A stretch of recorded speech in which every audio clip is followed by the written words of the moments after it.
ସମସ୍ତେ ମିଳିମିଶିକି ମାର ଖାଲି ମାରୁଛ କାହିଁକି ତା ମୁହଁକୁ ଛେପ ପକାଅ ପାଟିକି ଯାହା ଅଛି ତାହା କୁହ ଆଉ କହିବି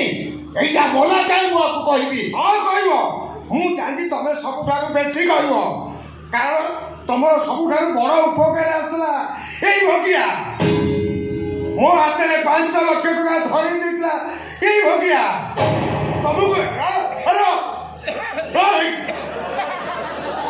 ତମକୁ ମେଡିକାଲ ଭଲ କରିକି ଆଣିଥିଲା ଭଗିଆ ଏଇ ଭଗିଆ ନଥିଲେ ତମେ ମେଡିକାଲ ଘରକୁ ଫେରିନଥାନ୍ତ ସିଧା ମୋ ଶାଢ଼ୀକି ଯାଇଥାନ୍ତ କ'ଣ କହିଲୁ ମୋ ବାବା କ'ଣ କହିଲୁ ତୁ ଆରେ ମୋତେ ଭଲ କରିବା ପାଇଁ ଭଗିଆ ତୋତେ 5 ଲକ୍ଷ ଟଙ୍କା ଦେଇଥିଲା କୋଉଠୁ ଆଣିଲା ଏତେ ଟଙ୍କା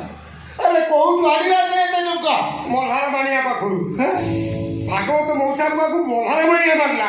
ହେଲେ ବାପ ଚିତା ତାକୁ ଏତେ ଘାରିଲା ଯେ ସେ ମର୍ଡର କେସ୍ ସେ ନିଜ ମୁଣ୍ଡ ଉପରକୁ ନେଇଗଲା ଯେ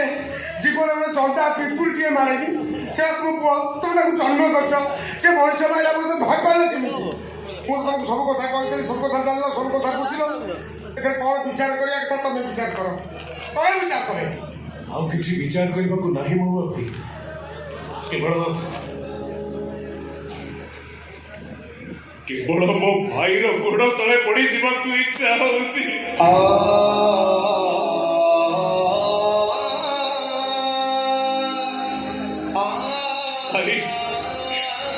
ତମେ ମୋ ବସ୍ତିରେ ସବୁଠୁ ବଡ଼ ପଛ ଉଠାଅ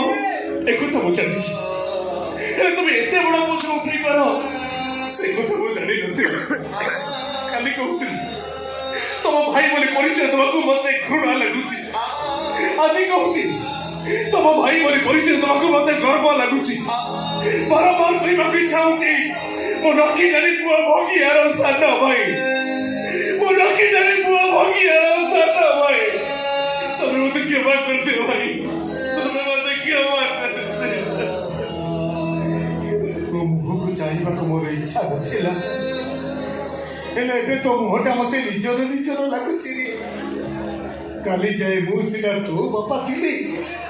ହେଲେ ଏବେଠୁ ତୁ ମୋ ବାପା ହେଇଗଲୁ ଭଗିଆରେ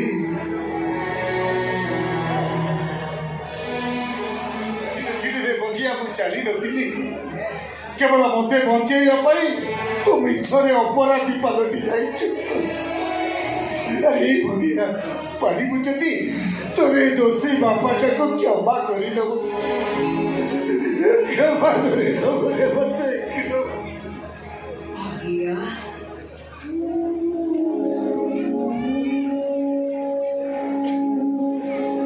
ମୋଠୁ ଜନ୍ମ ହେଇ ଶେଷରେ ତୁ ମତେ ନାକ ଘଷେଇ ଦେଲୁ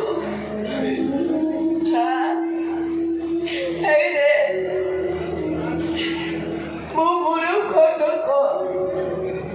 କିଛି ନ ଜାଣି କିଛି ନ ବୁଝି ମୁଁ ତତେ କେତେ ମାରିଛି କେତେ ଗାଳି ଦେଇଛି ହେଲେ ଆଜି ସବୁ କଥା ଜାଣିଲା